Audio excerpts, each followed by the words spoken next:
You guys hear that? 153 years. 153 years we have been a church. If you don't know this, we are the longest consistently worshiping, oldest congregation in all of Kansas City. 153 years. And since about 1920-something, that bell tower has rung on and off. Sometimes it's on the hour, oftentimes it's not. To remind the neighborhood that we are here. 153 years, that's a lot of years. This is an old church, an old congregation, an old building with old traditions. And yet, here we are this Sunday morning. And for the past, it feels like a number of Sunday mornings doing a lot of new stuff. A new program year has kicked off. A lot of you are starting a new school year.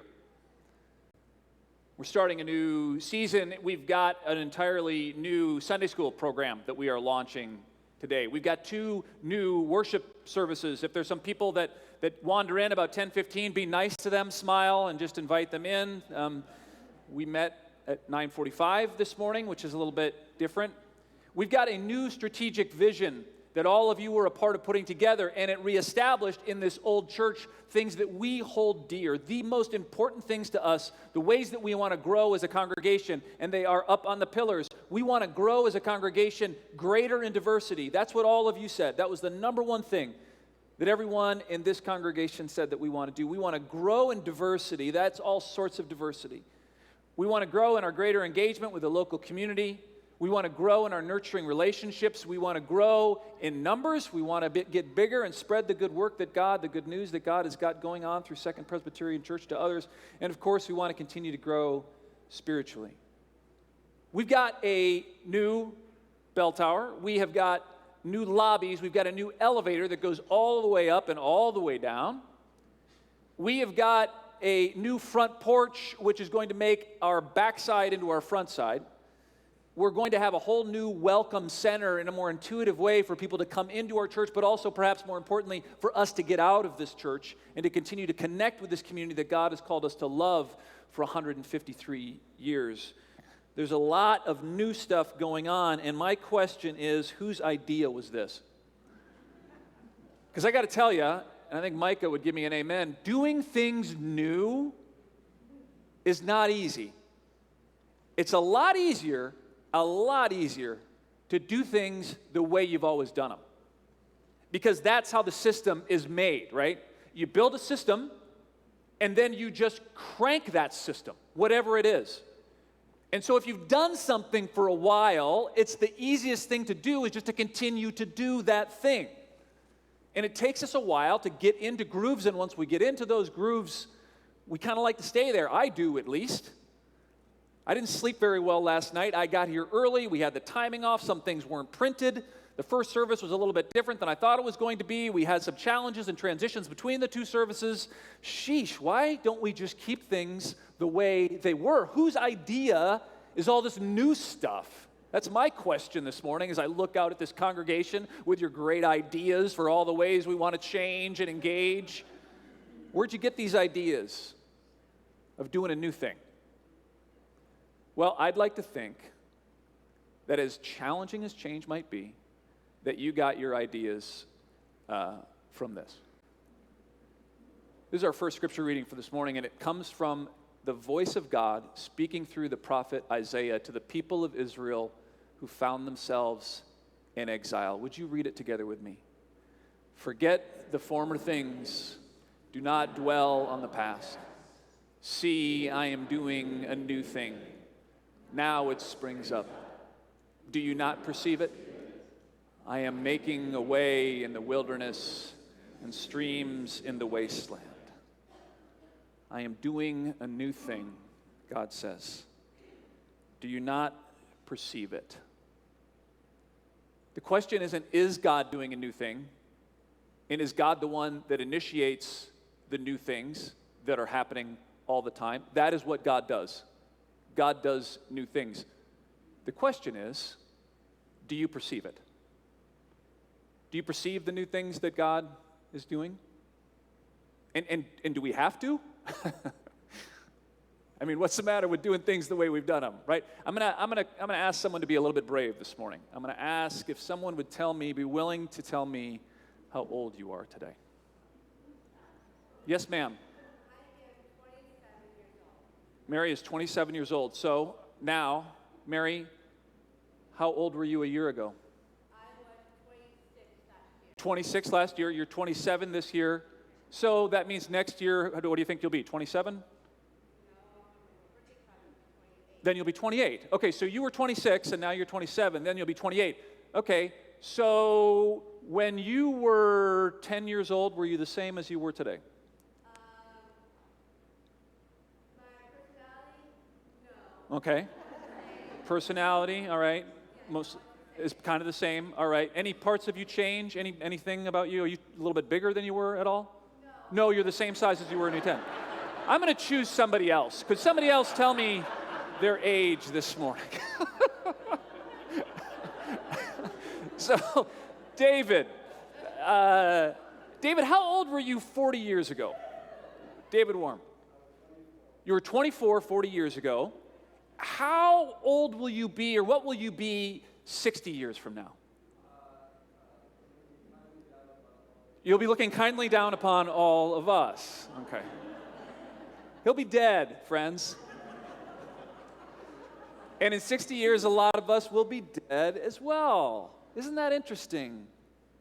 As much as we want to think that life is static and we can keep life static, that things don't have to change, the fact of the matter is you're a different person today than you were yesterday. You're a different person today than you were last year, and you'll be a different person next year. You're a lot different person than you were when you were a child, and you will die at some point. All of us will. We've got that in common. Change, right? Whether it's change in society, gender roles and stereotypes, gender expressions and identities, right? We learn that those things actually change, and we're learning new things as a society. But the dynamics and the complexities of our sexuality, it used to be a whole lot more straightforward when I was growing up. Things change. Society changes. The way we communicate changes. Language, those of you who study etymology and language changes. It adapts and it changes. Life just kind of does that. It changes. It moves from one thing to the next. I'll share with you a little fun fact that you don't want to think about too much, but as we sit here this morning, in the course of this service, each one of us will lose roughly 30,000 skin cells. Where will they go? You don't want to think about it. But a new 30,000 skin cells will lift up those cute new pink skin cells that your body is creating, are lifting up into place, and in 1 month from now, your entire epidermis, everything that covers your body, will be entirely new and different. We are constantly changing.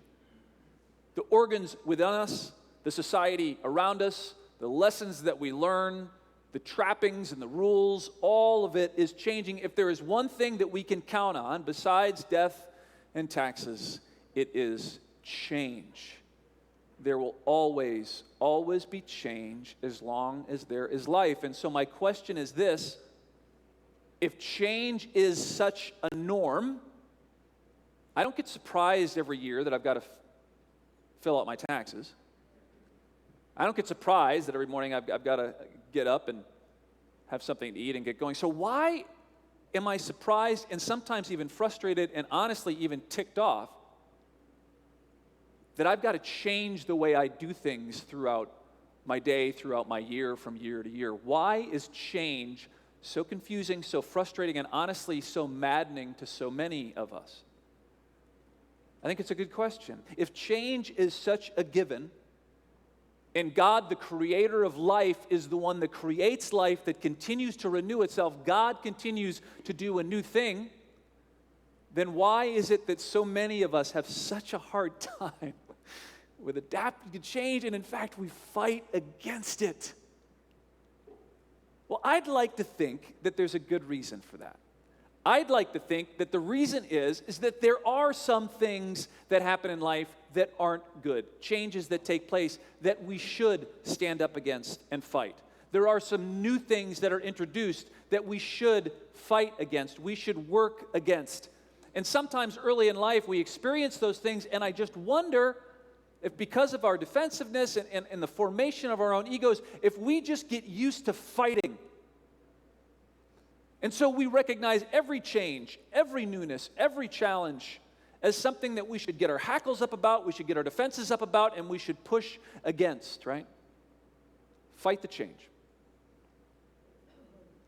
So here we are, starting a new school year together, a new program year, another church year. You've got another year of your life to look forward to ahead of you. This is a new day that the Lord has made, and we know that our lives are actually just a combination of these days, one after the other, and the transitions that come together and unfold. And so I am always interested in and curious about older people in my life who seem to deal with change better than me. People who are well ahead of me in age, but also in the ways that they express wisdom and joy.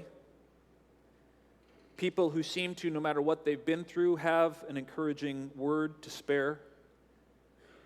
People who have aged well, who despite the changes and all the newness that they have seen throughout their lives, have remained engaged and curious. Can you picture somebody like that in your life? I hope so, right? That person who, despite their years, despite their experience, despite what they've been through, somehow continue to be engaged and creative and switched on and encouraging. When I run into those kinds of people, I try to, after we have built a relationship, ask them, what is your secret? How do you do it? Because as a pastor, one of the honorable things, holy things that I get to do, that Kristen gets to do, is we get to stand with you when you lose a loved one. When you are working through seasons of depression and anxiety. When you get that awful diagnosis back. Life is hard.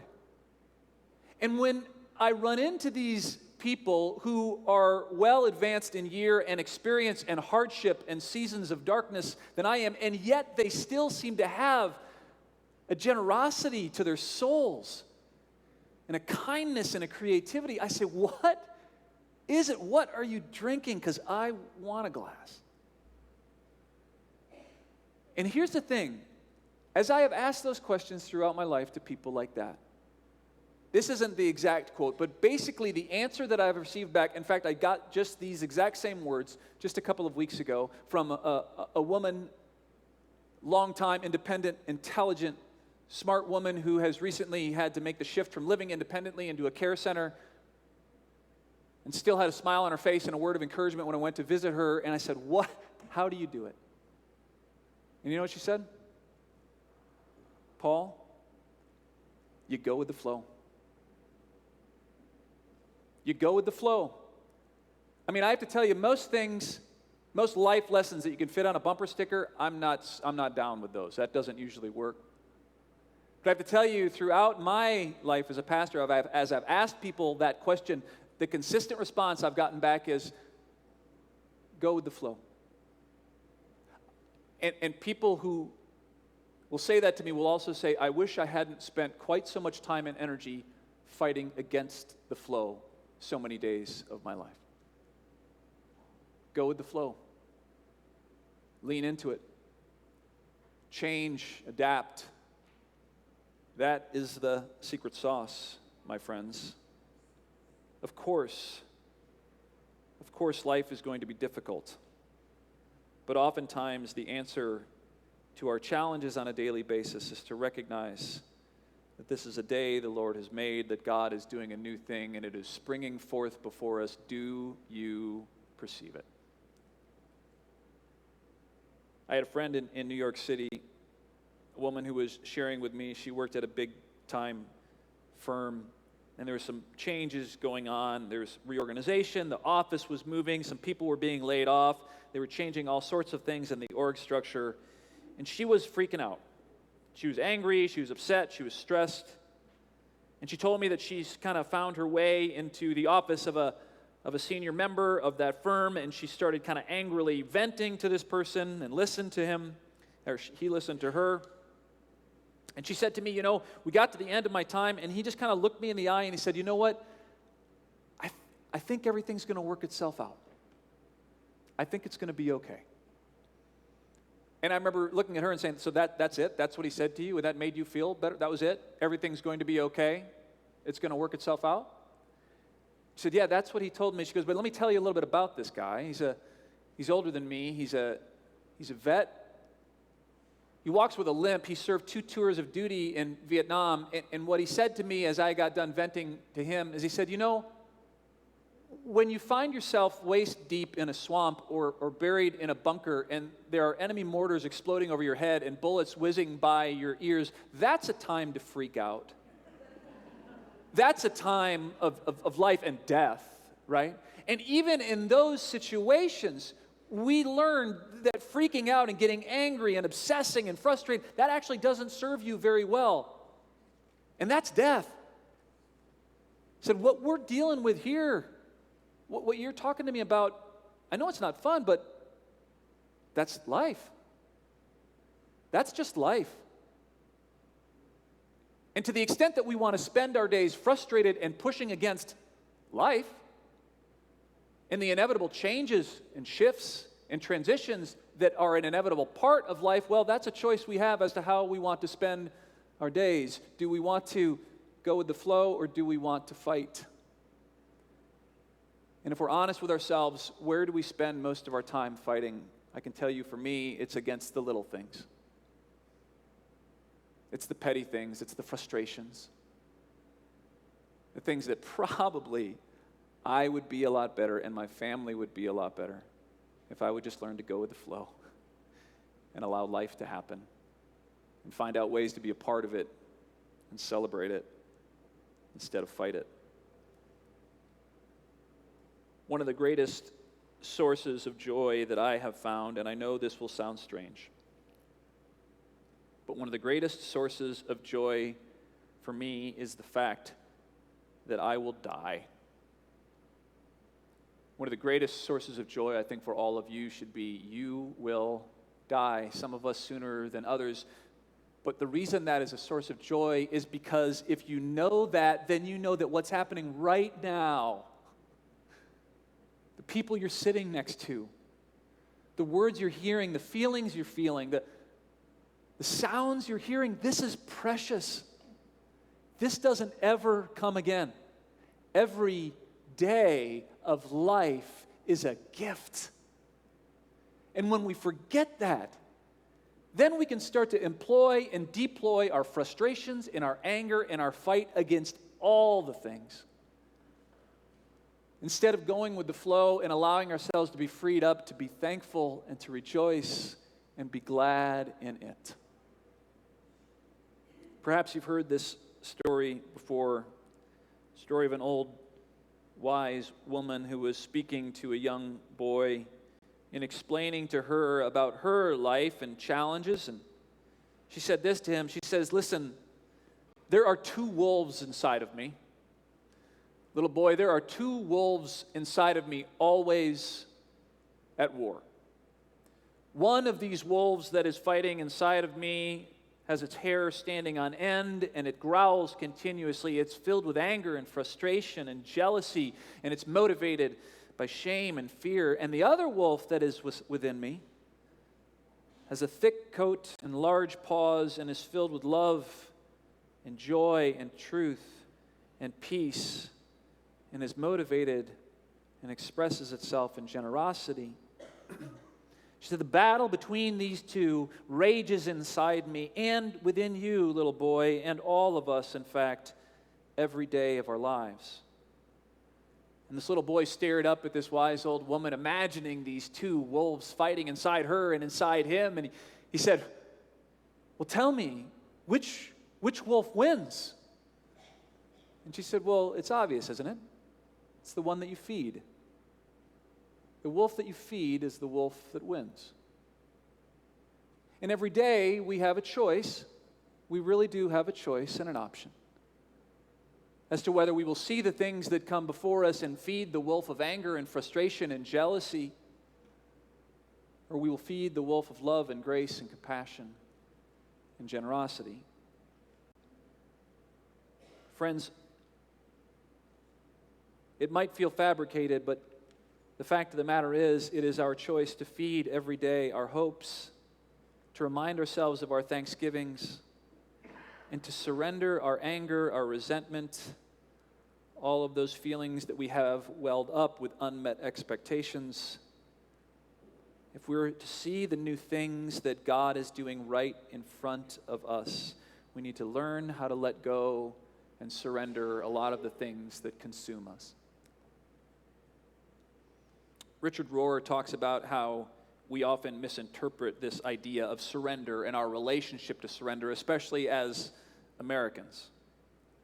He says, surrender is not giving up. Surrender, especially in the spiritual term, is not giving up. He says this. He says, surrender is giving to. It's giving to the moment as it is, giving to others the right to be themselves, giving to yourself the right to be yourself, giving to God the job of being God and being yourself as you are. Surrender is not giving up, it's giving to. Giving to the moment, giving to the situation, and learning to let go a bit. And learn instead to fill our hearts and our times and our energy with thanksgiving and wonder, because what we resist persists. So we can let go a bit and learn better, I think, when we do that, how to live in thanksgiving and wonder. The struggle is real. And the author of Lamentations, this is our second scripture reading for this morning, I think puts it the best when he writes this. I have rejected peace. I have forgotten what is good. I thought my future is gone, as well as my hope from the Lord. The memory of my suffering and homelessness is bitterness and poison I can't help but remember, and I am depressed. And yet, I call this to mind. Certainly the faithful love of the Lord hasn't ended. Certainly God's compassion isn't through. They are renewed every morning. Great is your faithfulness. And so I think, the Lord is my portion, therefore I will wait for God. The Lord is good to those who hope in him. God's faithful love, God's compassion doesn't come to an end, but sometimes our noticing of it does, especially when we have filled our hearts and our minds with other things, obsessions and frustrations and anger. Our God has a way of dealing with deserts, not by kicking the sand, but by making rivers to flow through them. The question is, have you noticed the river that's before you today?